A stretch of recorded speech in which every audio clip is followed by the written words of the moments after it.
Hey guys, I wanted to show you guys briefly my grocery list menu planning situation. So today I'm supposed to go grocery shopping, and typically I try to make up my grocery list at least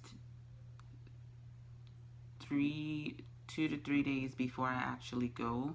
My menu is either made up the same time or before then, because the menu is not necessarily something that I need to wait for um, to make. But needless to say, this is my book. I may have shown this in a video before when I spoke about menu planning and grocery lists. My husband tries to convince me to use apps for that. I don't like using apps for everything. I don't like that. I feel like I need to write things down. I like to keep a calendar on my wall and write things down on there. So everything is not about the phone for me.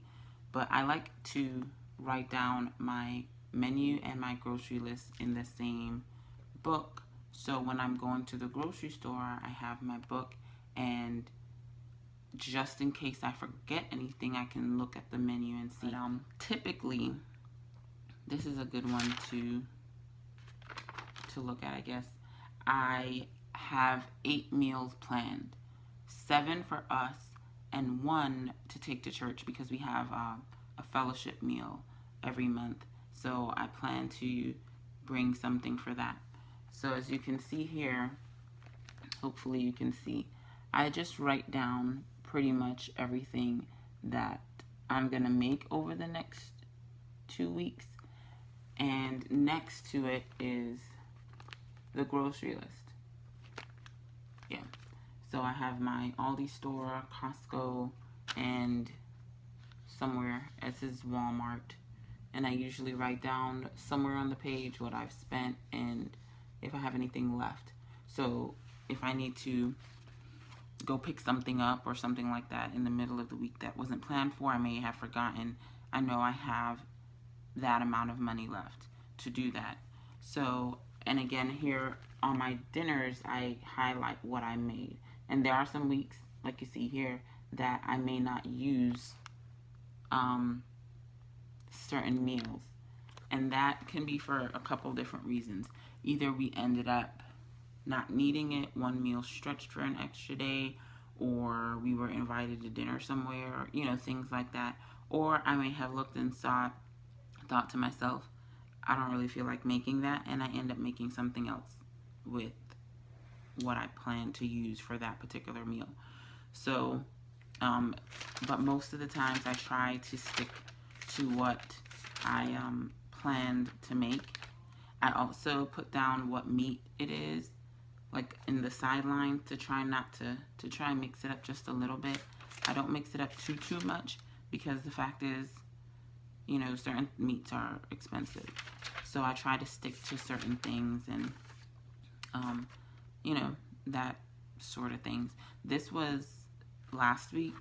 I only shopped for 1 week, and I only needed to plan for 3 meals.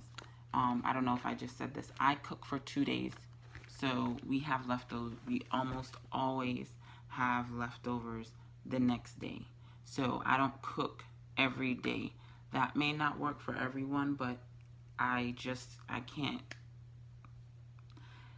Even in a well state, I just don't desire to cook every day. So we are usually just fine with leftovers. There are things that I may prepare. Like last week, they had pizza.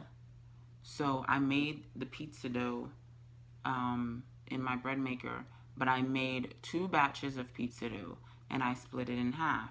So one day I actually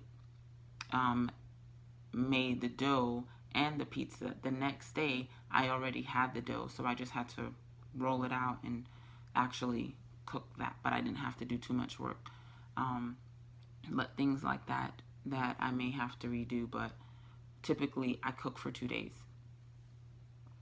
Whether it's turns out to be a hit or not, usually we are having it the next day. So today, a day like today, this brings me back to what I said when I came on. we are going grocery shopping today and I have no list made up. So typically what I would do, and this is why I like to write things down in my book, I'm going to briefly look over other things that I've made in the past. I can kind of think of things that my family likes. I'm thinking of things that I may have already, and I'm going to jot those down, things that are easy, and write down my 7 things. And I can typically look at old lists as well to see what it is that I have bought for those particular meals. So today, I think one of the things that my family does like, they enjoy loose hamburgers. Loose hamburgers with salad, and that's a good thing. Another thing that was really good, I found this sauce. It's like a marinade at my local Aldi. They have marinades all over the place, but needless to say, this marinade was a Thai red sauce or a Thai red curry or something like that. And I had, what is it called? Some boneless, skinless chicken thighs that I just trimmed the fat off, cut into cubes, and I added to that sauce some more ginger and ginger powder, garlic powder, some salt and pepper, a diced onion, and a diced red pepper. And I marinated all of that, put it in a Ziploc bag, put it away in the freezer for when I was ready for it. And when I was ready for it, all I did was cook that in my Dutch oven pot. And when it was finished cooking, well, I added some carrots to that, and when it was all done, I served it over rice, and that was good. So that was something I didn't necessarily have to think through too much. It was already in the bottle. It didn't have a bunch of junky ingredients, which I do typically try and look out for. So that was a good thing. So I definitely am going to make that Thai red sauce chicken again. Another thing that my family enjoys is pasta, and I've been making this Alfredo pasta with broccoli and a meat, typically chicken, on the side. So I usually make the pasta on the side and then bake the chicken legs. But I'm sure I can put the chicken inside if I wanted to take time to cut it up, but I usually don't. So I'm gonna do that again.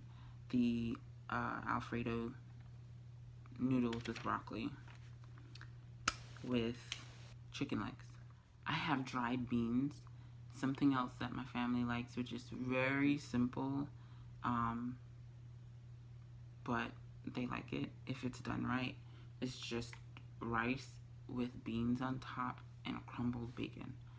So the beans, they're dried beans. I soak them overnight, and I usually cook them for a good amount of time in my electric pressure cooker. I shouldn't say a good amount of time. It's not like it's in my crock pot, because pressure cookers typically take a shorter amount of time.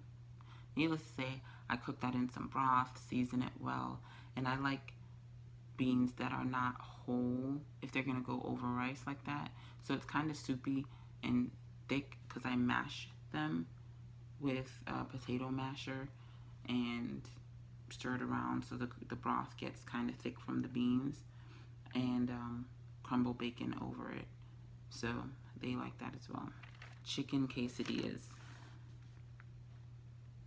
Chicken quesadillas are great because it's not, I like the chicken breast. I put the chicken breast in the crock pot and just season that and let it cook. And it's great to have shredded chicken in your freezer. I mean, because you can add it to soups or rice, and it can go a long way. It doesn't necessarily have to be prepared a certain way for certain things, and I like that. So I'm gonna buy a tray of chicken breasts with the bone in, the split chicken breast, and season that up and cook that in my crock pot so I can have the chicken in a Ziploc bag in my freezer for the chicken quesadillas. So I also have how can I say this? Some people may say lo mein, some people may say lao mein. Where I grew up, it was Lauman. I have some of those noodles that I brought back from New York. And I'm gonna do that. So I need to get some mixed vegetables for that, and I'm gonna cut up some chicken thighs to make some chicken Lauman. So my last thing, I'm trying to think of a meat to go with some little potatoes that I bought in my last grocery shop that I did not end up using, to make smashed potatoes. That's where you kind of boil the potatoes a little bit and then smash them and drizzle them with some oil and salt and pepper and garlic, and put it in the oven and let it cook, and it gets a little crispy but soft inside still. It's pretty good. I had that at a friend's house a couple times, and I just wanted to do it. So I have those potatoes. I'm just trying to think of what I should make to go with the potatoes. I apologize for the phone shaking. It's on my bed, so obviously. But needless to say, trying to think of what would the best thing to go with that, what that would be. And I'm leaning towards maybe some thin cut pan fried pork chops. All right. So I have my 8 meals, 7 for the family that I actually spoke out in. I usually bring meatballs to the church fellowship meal. It's the most mindless thing that I can think to bring that usually gets gone. So here you have it. Loose hamburgers with salad, the Thai red sauce chicken with rice, the Alfredo noodles with broccoli and chicken legs, beans with rice and bacon, chicken quesadillas with salad, chicken laumen, and the thin pan fried pork chops with smashed potatoes and salad, and then the meatballs for fellowship meal. So that's pretty much it. I'm gonna work on my grocery list, and that should go fairly quickly. What do you do? What do you do to prepare for your grocery shopping? Do you make a menu? Do you even go with a grocery list, or do you just walk around in the store and pick things up? Do you find that you're spending too much on groceries? How often do you go to the grocery store? I go every 2 weeks for the most part. Is grocery shopping a frustrating thing for you, and why do you think that is? Let me know in the comments below. And if you haven't already subscribed, please do.